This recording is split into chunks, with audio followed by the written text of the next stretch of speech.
Aubrey, merci beaucoup d'être ici sur I'm Polyglot. Qui es-tu, Aubrey? Merci, je suis une des animatrices de All Ears English. Si tu écoutes ce podcast, si tu apprends l'anglais, et aussi je parle français, et je suis enthousiaste d'être ici, de parler des anglicismes. Exactement, on va parler des anglicismes avec Aubrey qui est très bien placé pour savoir que on utilise de plus en plus d'anglicismes, surtout en français, mais pas que en français. Je pense que c'est un phénomène qui se propage un peu dans d'autres langues. Oui, Moi, par exemple, ici à Barcelone, j'entends beaucoup de jeunes en espagnol qui utilisent beaucoup d'anglicismes, mais c'est vrai qu'en français, c'est une langue qui particulièrement utilise beaucoup d'anglicismes. Et moi, le premier, j'utilise beaucoup d'anglicismes. D'ailleurs, je reçois des commentaires de beaucoup de personnes ah qui me ouais. disent Lionel, pourquoi tu utilises autant de mots en anglais?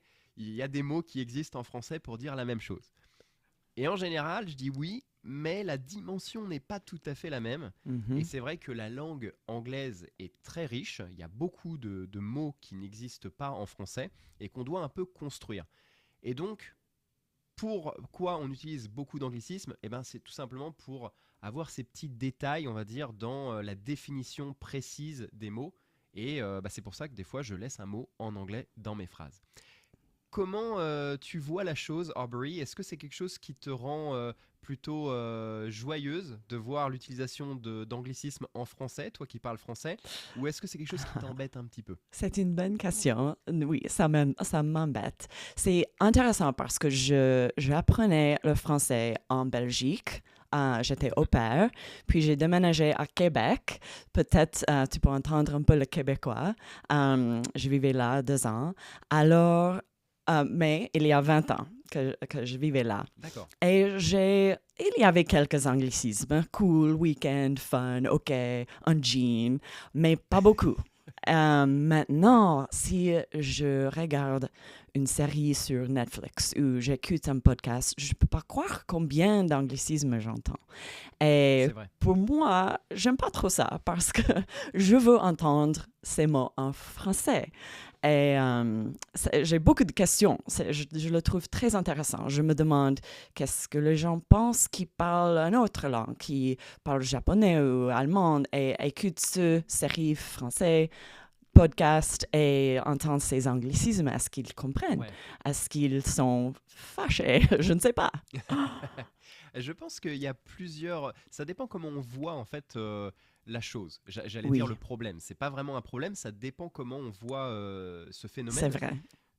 Je pense aussi que c'est une question générationnelle. Mm. Les jeunes vont avoir plus de facilité à utiliser et à comprendre les anglicismes. Je pense que les anciennes générations, moi par exemple mes parents, mes grands-parents, vont être un peu largués. Ils vont avoir un peu de mal peut-être à utiliser ces mots-là et même à les comprendre parce que c'est pas dans leurs habitudes. C'est vrai que la langue est en constante évolution. Et maintenant, avec la grande influence de tout ce qui est pop culture des États-Unis, c'est vrai que on est très exposé à l'anglais et surtout à l'anglais américain à cause de tout ce qui est séries, musique, films, etc. Et donc c'est un peu inévitable. Il y a toujours des petites choses qui viennent s'incorporer dans la langue du quotidien et qu'on va utiliser. Mais c'est ce que je te disais en off quand on discutait avant Oui, d'enregistrer, c'est que ce qui est drôle pour moi, c'est que la plupart des anglicismes qu'on utilise, en fait, on les utilise mal. C'est-à-dire que les mots anglais qu'on utilise ne sont pas utilisés de la même manière en anglais. Et souvent, donc, je t'ai oui. mentionné tout à l'heure l'exemple du parking. On dit un parking pour l'endroit en fait où on gare la voiture. Mais en Et anglais, c'est un donc, verbe en anglais. exactement, c'est un verbe en anglais. Donc, comment tu dirais un parking en anglais? A parking lot.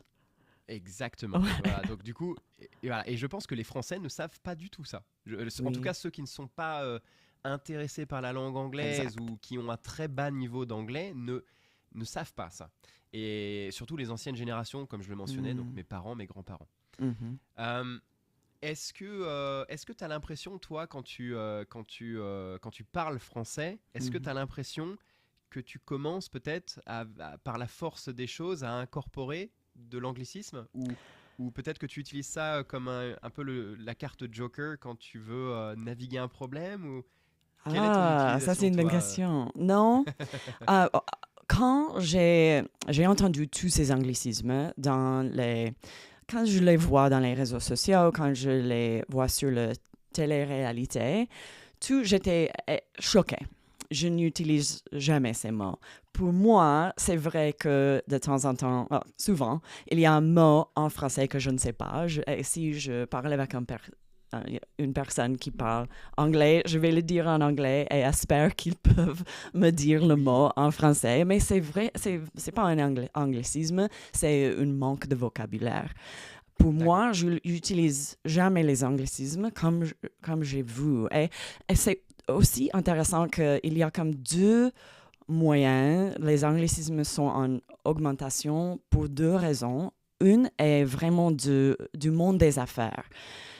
Il se développe non seulement en France, mais comme tu as dit, partout dans le monde, en raison de domination de l'anglais dans le monde des affaires et de la technologie. De nombreux mots anglais courants sont utilisés dans le monde des affaires. Et j'écoute les podcasts et quand ils disent ces mots comme brainstorming ou un grand classique. Et oui, il y a beaucoup le burn-out, les choses comme ça. Je me demande, est-ce qu'il n'y a pas un mot français pour ça? Et je Google. Tu recherches?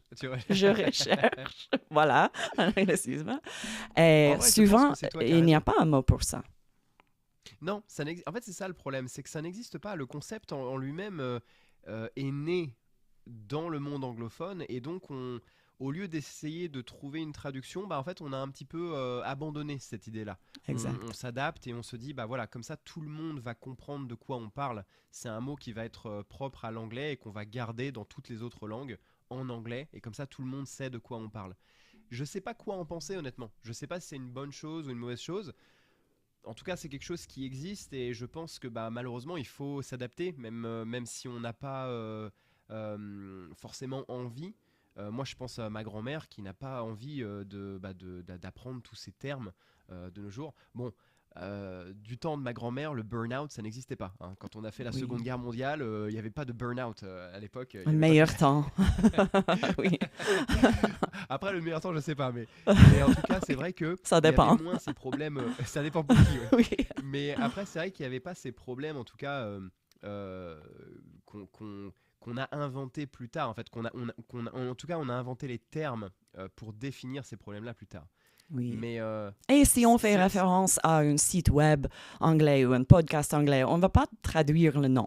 On va dire, j'ai écouté un épisode du podcast Maintenant vous savez, et l'animatrice a dit le burn-out, le revenge quitting, et elle parlait du co-animateur du podcast The Science of Personality. Et elle ne va pas traduire ça c'est le nom. Et elle disait une étude réalisée sur 1000 personnes par la plateforme Software Finder. Elle ne va pas traduire ça. On n'a pas vraiment le choix, ça c'est le nom. Oui, je pense que ça, quand c'est des noms, c'est intéressant de le garder dans son nom d'origine. Mais par exemple, pendant que tu parles de noms, qu'est-ce que tu penses du fait que pour les noms de villes, de pays, d'États, par exemple aux États-Unis, il y en a certains qu'on traduit en français et d'autres qu'on laisse en anglais. Alors on va les prononcer avec un accent français, mais c'est très bizarre, je trouve. On a par exemple Notre Dame est le meilleur exemple. J'ai des amis qui essaient de dire Notre-Dame, puis quand ils parlent de l'université, ils disent Notre Dame. Et il y a d'autres qui, quand ils parlent de Paris, de Notre-Dame, ils disent Notre Dame. Et ça, mais c'est difficile à entendre. Ça me fait mal, exact. Et c'est bizarre, ça dépend sur la personne. S'ils essaient de dire Notre-Dame ou s'ils juste disent Notre Dame, toujours. C'est très marrant pour moi, parce que je ne sais pas qui a décidé que certaines villes décidé? traduites ou pas. Non, voilà. je ne sais pas. Parce que par exemple, on va dire Londres. On a un mot pour London, on va dire Londres. Mais par exemple, on va dire New York.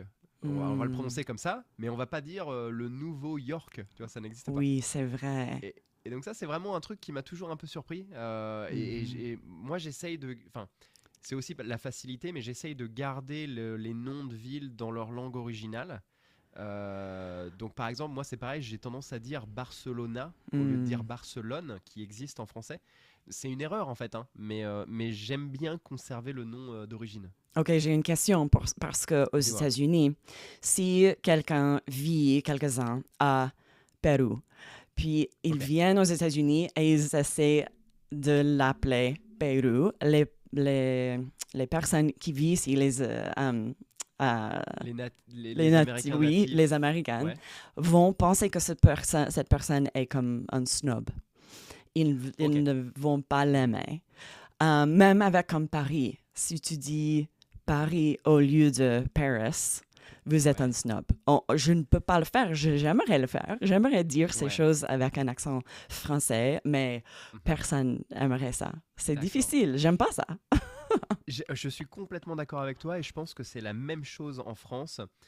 Et c'est aussi une des raisons pour lesquelles, en général, les Français ont une mauvaise prononciation et un mauvais accent en anglais. Hmm. C'est dû au fait, beaucoup, que surtout quand tu es enfant, adolescent et que tu vas dans ton cours d'anglais à l'école, bah en fait, si tu essayes d'avoir un accent un peu à l'américaine, etc., tout de suite, les autres vont te juger, vont dire ouais, mais tu te prends pour qui, toi, l'américain tu vois, enfin, il y Oui. a un peu ce jugement de faire les choses trop bien, finalement. Et donc, il y a un peu cette pression sociale qui fait que bah, tu as tendance à ne pas faire d'efforts et à garder ton accent français, alors que toi, t'aimerais bien pourtant essayer d'avoir un meilleur accent, mais la pression sociale fait que tu n'oses pas le faire. Et donc, je te comprends complètement. Moi, c'est pareil. Quand je suis revenu des États-Unis, j'avais honnêtement, c'était pas que j'essayais de prétendre ou quoi, mais j'ai eu vraiment quelques jours, voire quelques semaines où j'avais du mal à reparler français quotidiennement. Et donc il y a plein de trucs que je disais en anglais. Et les gens me regardaient en disant mais lui ça y est, il est parti vivre un petit peu aux États-Unis, il a cru que c'était un Américain. Quel snob. Alors qu'en fait pas du tout. Oui c'est ça, quel snob. Alors que pas du tout. En fait c'était vraiment, j'avais honnêtement du mal à revenir à la conversation en français toute la journée, selon les contextes. Et je pense qu'effectivement, c'est quelque chose qui est mal vu, alors que ça Oui. devrait être plutôt encouragé Oui. de faire cet effort. Mais malheureusement, c'est mal vu, ouais. Mais c'est intéressant que c'est aussi le cas avec les anglicismes. Quand j'entends Oui, un anglicisme, c'est avec un accent français. Et même ok. si la personne parle parfaitement l'anglais, il pourrait le dire avec comme par exemple, oh my God, right? Ouais. Oh Si my god. une personne française dit oh my God, ça va être changé. Les voyelles sont changées pour Ouais. être dans un accent français. Mhm. Alors, c'est intéressant. Et je me demande, en tant qu'Américaine, j'ai une question pour vous, en fait. Dis-moi. Est-ce si j'essaie de les dire avec un accent français quand je parle français, si j'utilise un anglicisme, hein, Hmm. et le faire avec un accent français, qu'est-ce que les Français penseraient de ça? Qu'est-ce que tu Alors, penses? c'est une très bonne question. C'est une très bonne question. Je peux pas te donner une réponse définitive parce que moi, je vais te donner moi mon ressenti. Oh, Je tu ne sais peux pas pas si parler pour tous les Français. ouais, je peux pas. Malheureusement, je peux pas parler pour tous les Français. Euh, mais je pense que il y a deux possibilités. Soit on va dire, oh bah ça veut dire qu'elle a passé beaucoup de temps avec la langue française et que Hmm. elle a tellement passé du temps à travailler son français que bah du coup c'est presque normal pour elle de prononcer les anglicismes en français. Donc il y a certains Français qui vont apprécier ça, je pense, Hmm. et d'autres Français, plutôt comme moi, qui vont penser que c'est presque dommage parce que finalement, en fait, le fait que toi tu prononces ça avec ton accent natif, bah, c'est un peu comme si tu corrigeais ce qu'on fait mal, nous en fait, les Français, en utilisant un anglicisme avec un accent français. Donc je trouve que ce serait un peu bizarre, par exemple, si tu me disais, oui, le week-end dernier, je suis allé à New York, ça me ferait bizarre que tu dises New York, tu vois, Oui. au lieu de New York. C'est- pour moi, c'est comme si moi, par exemple, mais bon, en fait, je dis ça, maintenant je suis en train de réfléchir à autre chose. Je dis ça, mais je suis moi-même coupable. Parce que je t'avoue Hmm. que quand je parle, par exemple, de Paris en anglais, je vais dire Paris. Je vais pas dire Paris. Hmm. Donc, je sais pas, je pense que c'est vraiment C'est des très préférences là, hein. intéressant. Et Je pense que. l'ironie, est-ce qu'on dit l'ironie en français, c'est Ouais, le bon? OK. l'ironie, ouais, ouais, tout Et à fait. que le mot fake est un anglicisme maintenant commun. Et c'est ça pour moi. J'ai jamais dit je me sens fake si je fais ça. D'accord. J'utilise pas vraiment les anglicismes, mais si je dirais ça, c'est exact. que si Ok. je dis quelque chose avec un accent français qui est un mot en anglais, je, je me semblerais Oui, fake. je me sentirais, enfin, Je ouais, me ouais, sentirais fake. ouais. Et même D'accord, parce ok, que c'est j'ai très... vu beaucoup de télé-réalités où ils Oui. disaient fake, je me souviens plus le mot en français pour fake. Et ça, c'est le problème des D'accord. anglicismes. Ça Ah, détruit ok, mon ok, français. ok. Mais en plus, je suis en train de réfléchir, mais le mot français pour Ah. fake, Et peut-être c'est un sens différent, et ça, c'est pourquoi c'est un ouais, anglicisme.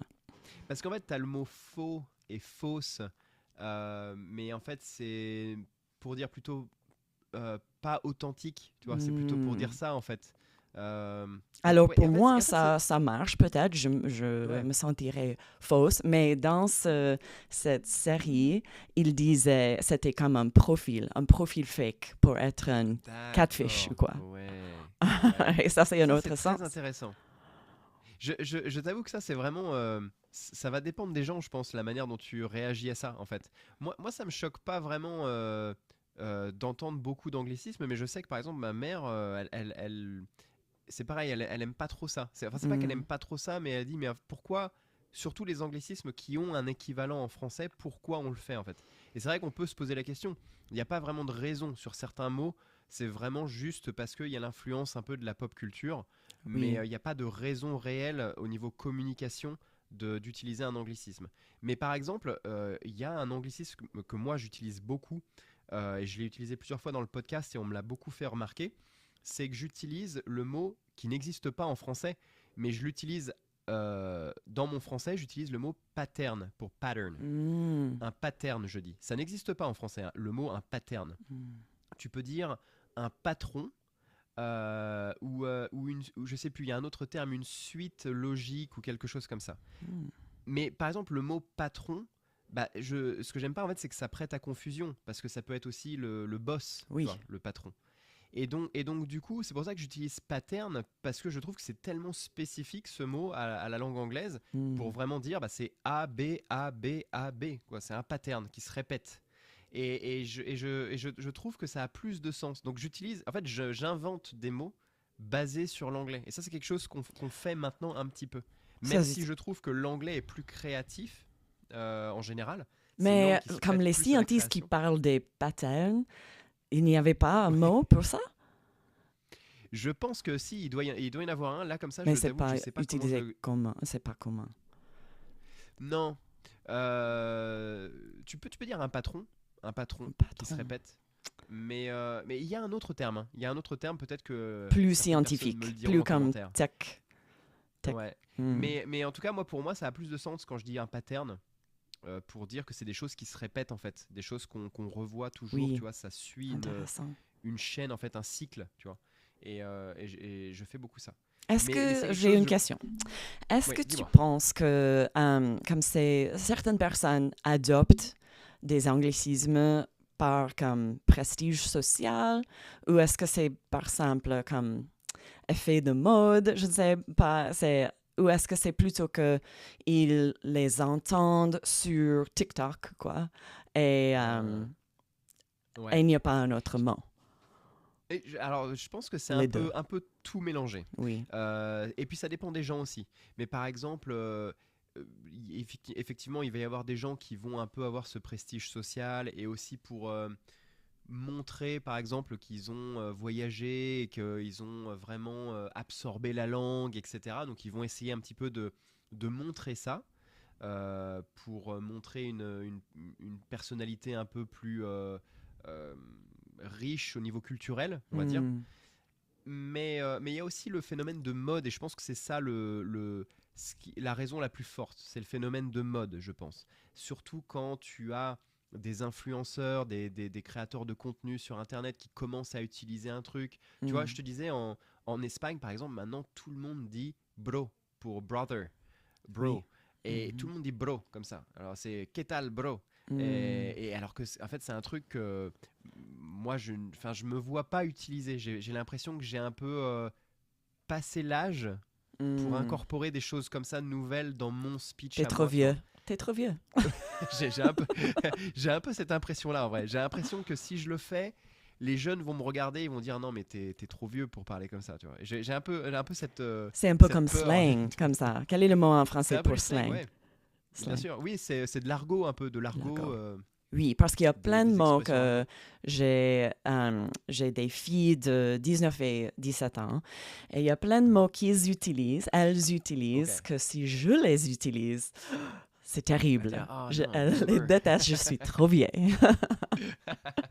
J'adore. Est-ce que tu as des exemples? Est-ce qu'il y a un mot récemment en anglais, j'ai appris le mot no cap. Je connaissais pas Ça, ça, no cap. exactement. Si je dis no cap, elles Ok. crient. D'accord. Parce que tu vois, moi j'ai appris ça récemment et mon anglais est resté bloqué un peu en 2013-2014. Oui. Donc c'est pas très instinctif pour moi d'utiliser ça. Donc je le 6-7 comprends, mais est un bon exemple. Maintenant, tous les jeunes disent ok. 6-7, mais 6-7. ils arrêtent de le dire parce que maintenant, les vieux ont commencé à le dire pour comme moquer un peu. So, maintenant, ce n'est plus populaire. D'accord. C'est comme si mon âge, ma génération les utilise, c'est fini pour les jeunes. D'accord. Ok. Alors je vais t'enseigner un mot. Je sais pas si tu le connais, Oh, mais un mot en français qui est très utile maintenant et qu'on utilise. Moi je l'utilise un petit peu. OK. C'est le mot une dinguerie. Quand quelqu'un dit c'est une dinguerie. Est-ce que tu as Une déjà entendu ça? dinguerie. Non, dingue, oui, mais pas Dingue, dinguerie. exactement. Et donc quand tu dis c'est une dinguerie, c'est pour dire que c'est incroyable. Tu vois, c'est Ah. it's dope. Tu vois, c'est incroyable. C'est une dinguerie. J'ai Donc si tu entendu, ça, manges un c'est gâteau, ce que j'apprends quand je vois les télé-réalités. Ils voilà. disaient vache. Oh, c'est vache. Ah Et oui, j'étais comme vache. quoi? Ouais. Vache? Ah la vache ou ouais, ouais. Oui. Et d'ailleurs si tu dis t'es vache, si tu dis à quelqu'un oh t'es vache, c'est pour dire un peu genre mine, tu vois, t'es pas très gentil, tu vois. T'es vache, Mhm. t'es pas très Hmm. gentil. Donc ça dépend Intéressant. du contexte, tu vois. Oui, parce que c'était une fille qui est rentrée sa chambre d'hôtel. Et elle a dit, ah, la vache! Et Ah c'était la vache, c'est positif. incroyable. Voilà. Et là c'est Incroyable. positif. Là c'est Oui. vraiment oh waouh. En fait c'est un peu la version de oh my Wow. god, Ah oui, exact. mais ça reste à la française quoi. Tu vois, c'est Intéressant, très bien. oui. Ok Aubrey, c'était hyper intéressant d'avoir un petit peu ton inside, pour utiliser un anglicisme, dans l'utilisation des anglicismes en français. Félicitations pour ton français qui est vraiment super et Oh, et merci. c'est très rare que j'entende un petit peu cette mélodie du Québec qui me fait très plaisir. Oh, Donc merci super. beaucoup. Ça me faisait vraiment plaisir de venir, de parler. J'avais beaucoup de questions. J'étais vraiment choquée quand j'ai vu tant d'anglicismes sur ces séries. Et je sais que c'est beaucoup moins comment j'ai regardé Lupin et j'ai pas Oui, entendu beaucoup. C'est scripté, c'est différent. c'est ça. Mais quand je vois les jeunes parler vraiment ce qu'ils diraient à l'un à l'autre, il y avait beaucoup. C'était Ouais, choquant. ouais. C'est pour ça que j'aime bien les contenus un peu de conversation comme ça, que ce soit un podcast ou sur YouTube, tu sais, des types vlogs, etc. Parce que Oui. c'est là que tu vois vraiment le langage parlé dans la rue, quoi.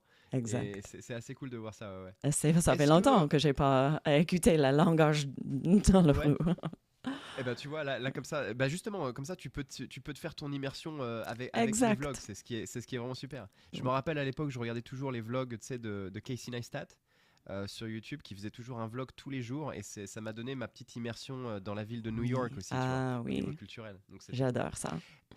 Aubrey, où est-ce qu'on peut te retrouver si nos chers auditeurs veulent pratiquer leur anglais? Oui, le site web allearsenglish.com, tout ce qu'il faut avec, nous avons 3 podcasts, All Ears English, The Business English Podcast et IELTS Energy, si vous préparez pour le IELTS exam.